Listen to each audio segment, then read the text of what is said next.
And as we continue the show here, we want to turn our eyes to the Canadian federal election coming up in just a few days. And we are very, very honored to have here on the show as we continue Aminah Sheikh, who's a union organizer, campaign strategist, and the vice president of the Canadian Freelance Union. Aminah, thank you so much for being with us. Thank you for having me. Well, as you know, there's limited information in the United States about the Canadian election. And I think insofar as people here in the U.S. hear about it, it's just that the Liberals are going to do well because people are angry at Trump. And I think the perception is that means that Canada's moving in a more progressive direction vis-a-vis the United States. And I wonder if you think that kind of framing is the right way for people around the world, but certainly here for our main audience in the U.S. to be looking at this question. Well, I think it's really important to understand that we've had a liberal regime here for 10 years. And, before that, whether it's conservative or liberal, both of them, if you look through their policies and platforms, share a lot of the same policies and platforms. I do think that with Mark Carney coming in, I think he created a little bit of buzz earlier on. But last night, looking at the polls, it's not looking great, in my opinion. It's quite tight between the Liberals and Conservatives. And I don't know, Pierre Poilievre sort of showed up in the scene during the pandemic. Who knows what can happen over the next week? I am worried, but I think both governments have similar policies and similar platforms. And I think that's important for the audience to understand. No, I think that's really important. And maybe to talk more about that, I mean, I've seen a number of things being thrown out there. I mean, Mark Carney is essentially saying that, Canada will replace the United States as the leader of the free trade regime. The sort of third party, if you will, the NDP, I think was saying that they need to build their own F-35. So it almost feels like the policies of the two parties are sort of like one party kind of saying the sort of they're going to kind of ape the imperialism of the U.S. Democrats that we had the past 4 years, and the other major party saying we're going to ape what the Republicans are doing under Trump. And then you have the third sort of supposedly more progressive party kind of, following in on the same line. So, I mean, give us a sense of what the parties are really proposing and how that fits in. Yeah, I think you're absolutely right when you're saying that. All three parties support militarism abroad. We know since the pandemic that the ongoing war in Europe is completely unpopular with people. However, all three parties have been committed to NATO, committed to militarism. And yeah, you're right. With Trump coming in, I think they're like almost competing in this new rise of Canadian chauvinism and Canadian nationalism. That's not good, actually. And it's whether it's a conservative or whether it's a liberal, you can't tell the difference in many cases here. And under the Liberal government, we saw large spending towards the conflict in Ukraine. And Zelensky toured through here. If the audience remembers, we hosted and gave a standing ovation. Not we, but our governments gave a standing ovation to a Nazi veteran. I mean, this is Canada, but we have to understand this is Canada under a liberal hegemony. So for me, I would argue as a union organizer and a trade unionist that for us, workers and the working class, it doesn't really make a difference what the outcome is. I think with Pierre Poilievre, it's a little worrisome because of his history of platforming right-wing organizations here and right-wing groups, whether it be Sons of Odin, JDL, like Shaw monarchist supporters, Hindutva, the list is very long. He's been doing debates and going on Jordan Peterson. So I think with Poilievre, it's a little scary because he's so openly racist and has an affinity and gives a lot of space to right-wing organizations that have been mobilizing here since the pandemic in Canada. But I think with Trudeau, well, now Carney, I think it's worrisome too because he's a former banker. Yes. Major. Head of the Bank of England, which in and of itself says something about Canada and its relationship to colonialism. But, I'm glad you actually made that point about this is Canada, because I think, and you've traveled widely across the United States. You know everything about the political culture here. The perception is like Canada is like Cuba or something. You know what I'm saying? Like it's like a socialist paradise. And I don't know, maybe in comparison to the United States, that's a pretty low bar to raise on some of the important things like healthcare and other issues. But I do think that, I mean, there's a lot of similarities in how the countries were founded, how they developed, the history of genocide and Native Americans. So, I mean, I just wonder how, as a Canadian, you feel about that narrative that I think is so often placed on Canada here in the United States. Like this is like the progressive future that we should aspire to. Again, it's precisely what you said. I think Americans have a misunderstanding because of mainstream media and because of Canada's national image and Canada's idea, which is a fake constructed idea. It's a colonial idea that it's some benevolent nation with a welfare state.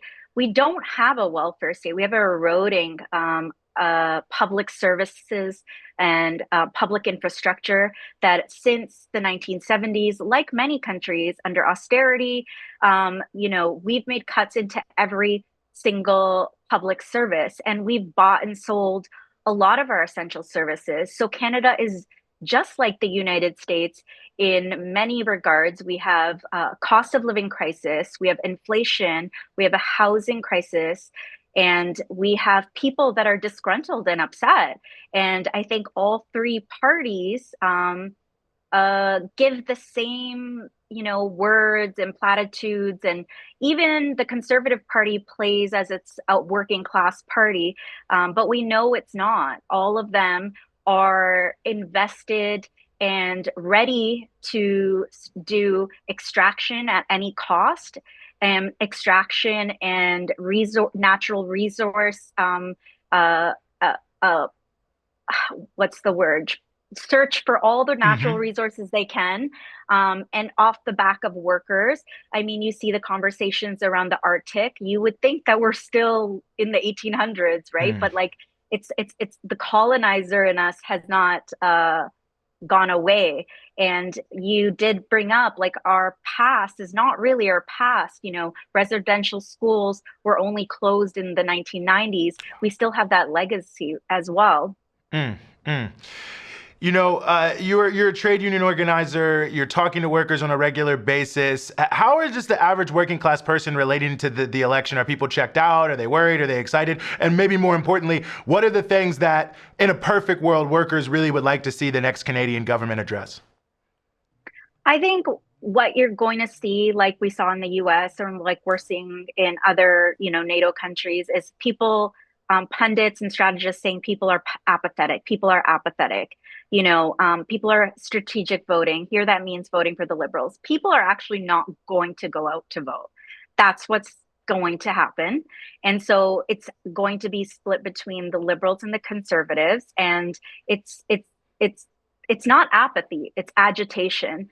Ordinary people, when we knock on doors, we know they're agitated, they're angry, they're fed up with the system. They're looking for alternative solutions, and they're looking for it and they can't find it because none of the parties have provided them with that. And here with the Social Democrat Party, whether they've governed provincially, whether they've governed federally in the past, their history too has been a commitment to industry, to extraction, to austerity, and really all three parties have a reputation of not doing anything for ordinary people. So I think people are just fed up, and I don't think people are going to turn out to vote in large numbers.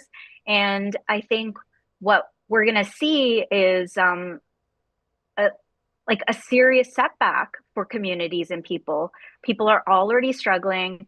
I don't know what's going to happen in the next few years, but I think the outcome will be the same regardless of the Liberals or the Conservatives. Hmm. Well, and it brings me to another question. I mean, certainly, Canada is known for having a strong trade union movement. You've seen there's been a huge upsurge of solidarity with Palestine all across the country, including the largest march for Palestine in the history of Canada in Ottawa. So social movements and popular movements don't seem to just be, laying over, rolling over and dying, as it were. So, I mean, give us a sense of that as well. What's happening in terms of the real grassroots organizing that I assume will have to continue regardless of who wins. I think what's awesome about Canada is that we have a history of Indigenous land defenders who have united with Palestinian organizers, community organizers. There's been rent strikes here in Canada. There's been tenant organizing. There's organizing around disability justice. There's organizing around equitable and public services like childcare, healthcare. So people are becoming conscious, and people are conscious through this genocide that's happening on Gaza and on Palestinian people. And people realize this too with the ongoing war in Europe. People are wondering why are we transferring this many arms, this much military equipment to kill humanity? When at home, people can't even get food. At home, people can't buy essential services and goods. And they are asking those questions. And those questions are important. And as organizers, we need to agitate, and we need to bring people towards our collective community spaces, towards our unions. And I think that is what's happening. And we're seeing it happening in the United States with young workers knowing what a union is. And not only are people knowing what a union is, they're going to their union space and saying, we need to divest. We need to divest from militarism, and we need to divest from policing. It's unacceptable. And the same type of policing that's going on inside our communities against Black and Indigenous people and communities is the same type of policing and militarism that is used via the Israeli state or through, the war in Ukraine. Mm-hmm. So people are really organizing around that, and they're not letting go. And we are seeing during this election, the question around demilitarization, disarmament, and the peace movement is back. Well, that last part is certainly heartening to hear. A lot to see, a lot to follow. Going to be interesting to see what happens here in the next election, but we'll keep following it. Aminah Sheikh, thank you so much for giving us some of your time here on the Freedom Side. Thank you.